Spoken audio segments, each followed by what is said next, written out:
Salama daholo androanitsika dia ndao andray raha ho resantsika ny mahakasika ny kandida ho ben'ny tanàna ao Antananarivo renivohitra ao izay efa hita fa manao pré-campagne ny ankamaroan'izy ireo amin'izao fotoana izao ka isan'izay i Gasikara Fensoa izay kandida avy amin'ny antoko mouvement Gasikara ao Antananarivo renivohitra ao amin'izao fifidianana ho ben'ny tanàna ny Antananarivo renivohitra izay ho atao amin'ny faha 1 ny volana Desambra ho avy izao ka raha ny fantatra dia nanao fidinana fotony voalohany izay ny haino ny olana sedrain'ny vahoaka ny Antananarivo i Gasikara Fensoa tamin'iny androny 1 Oktobra iny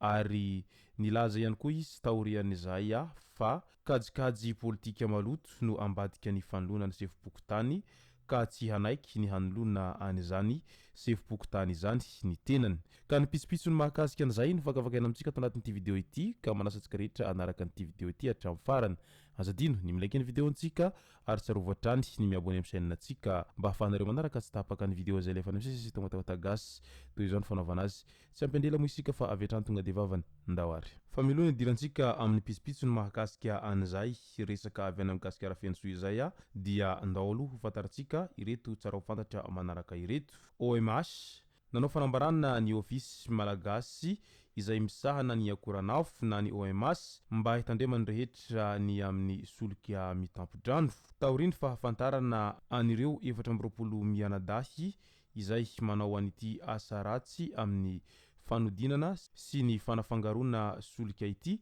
dia nanaitra ny mpanjifa ny tompon'andraikitry ny OMS aoka ny rehetra mba samby hitandrina indrindra ho anireo mponina sy ny mampiasa fiara amin'ny lalam-pirenena faharoa iny hatrany Toamasina tokony tsy hividy solika afa-tsy eny amin'ny mpanindrara ara-dalàna ny rehetra na eny amin'ny tombin-tsolika manana fankatoavana natao ilay fanentanana mba tsy hisiany fatiantoka ho an'ny mpampiasa solika tanamafy koa izy ireo fa raha misy tranga hafahafa dia azo atao ny miantso anireo tompon'andraikitry ny OMS sy ny mpitandron'ny filaminana mivantana avy hatrany voalaza mantsy fa efa nandritra ny fotoana maro ity tambazotra ity no nanao varomaizina solika mitampo-drano ity amidin'izy ireo any Soanieran'ny Vongo Fianareva Atsinanana maro antsetra sy Mananara ary Toamasina ireo solika ireo eo amin'ny resaky ny fanatanjahantena indray dia ny tsy fahombiazana tontolon'ny fanatanjahantena nampalahelo ny vokatra azon'ny mpanao fanatanjahantena tato ato izay hoy ny ministry ny tanora sy ny fanatanjahantena Marson Mustafa Abdallah tetsy amin'ny lapan'ny fanatanjahantena Mahamasina nandritra ny tafa izay nataony tamin'ny mpanao gazety anisan'izany hoy izy ny taranja rugby, baolina kitra, karate, taekwondo, judo sy ny maro samihafa mila makalesona sy mijery ary manova paikady isika hoy izy sy mba ahazona indray ny vokatra tsara eo ny vokatra ratsy fa ao ihany koa ny volabe lany tamin'ny nandefasana azy ireny hoy hatrany andriamatoa ministra izay tsy niambahamba mihitsy nilaza fa tokony tsy handeha rehefa fantatra mialoha fa tsy ahazo vokatra tsara na ho resy amin'ny elanelany isabetsaka aleo izy hanaovana zavatra fa ho fampandrosoana ny fanatanjahantena ny vola izay lany eo indrindra no nanaitra anireo zay mpitantana sy mpanao fanatanjahantena ny amin'ny hoe rehefa inona izany no vao handeha satria matoa ianao hiatrika faninanana dia manantena handresy hatrany ndao amin'izay ho resantsika ny mahakasika ny kandida Gasikara Fensoa teny Analakely petite vitesse isotry Andranomanalina anaty hazo Andavamamba izay ao anatin'ny boriboritany voalohany no nanombohan'ny kandida laharana fahaenina Gasikara Fensoa ny tafatafa amin'ny vahoaka tamin'iny androny 1 Oktobra iny izany hoe nanao fitsodihana voalohany tao Andrenivohitra ny filohan'ny vonana mouvement Gasikara izay fantatsika fa kandida ny ben'ny tanàna mirotsaka amin'ny anarany tsy miankina ao Antananarivo renivohitra ao tsy hijanona eo anivon'ny boriboritany enina ny fidinana ifotony hoy Gasikara Fensoa fa hisy ny fampiresahana ho an'ny vahoaka mba ahafahana mamaly ny filana fototry ny vahoaka n'Antananarivo renivohitra. Fotoana nahafahana ny hainto finimpony ny boriboritany voalohany moa ny sabotsy lasa teo iny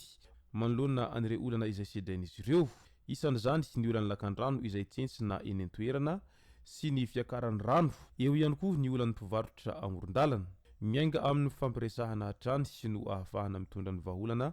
eo anivon'ny fitantanana ny tanànan'Antananarivo renivohitra raha ny nambarany mba ahafahany amponina tsirairay mivelona araky ny tokony ho izy. Nambaran'ity kandida laharana fahaenina ity fa hiala amin'ny fanaovana politika maloto, ny fanovandravitra ka ny tanjona ny hampitsangana any Antananarivo izay mandohalika amin'izao fotoana izao,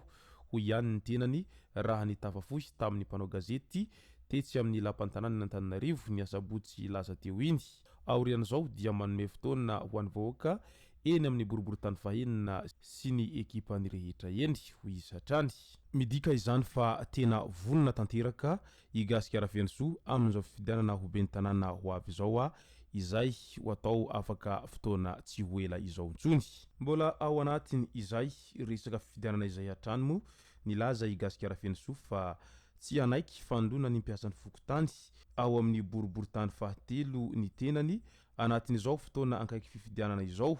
indrindra amin'ny mahasombam-bahoaka voafidy azy tany an-toerana tany. Aleo lalao madio no atao fa tsy hamporohorona ireo mpiasan'ny fokotany. Izao dia mijoro hatrany sahy mahitsy miasa ho an'ny vahoaka, hoy ny kandida laharana fahaenina Gasikara Fensoa raha nilaza ny heviny manoloana an'izay ho mety ho fanoloana an'ireo sefo fokotany ireo. Fitaraina ny vahoaka ny boriboritany fahatelo ity raharaha fanoloana sefo fokotany ity,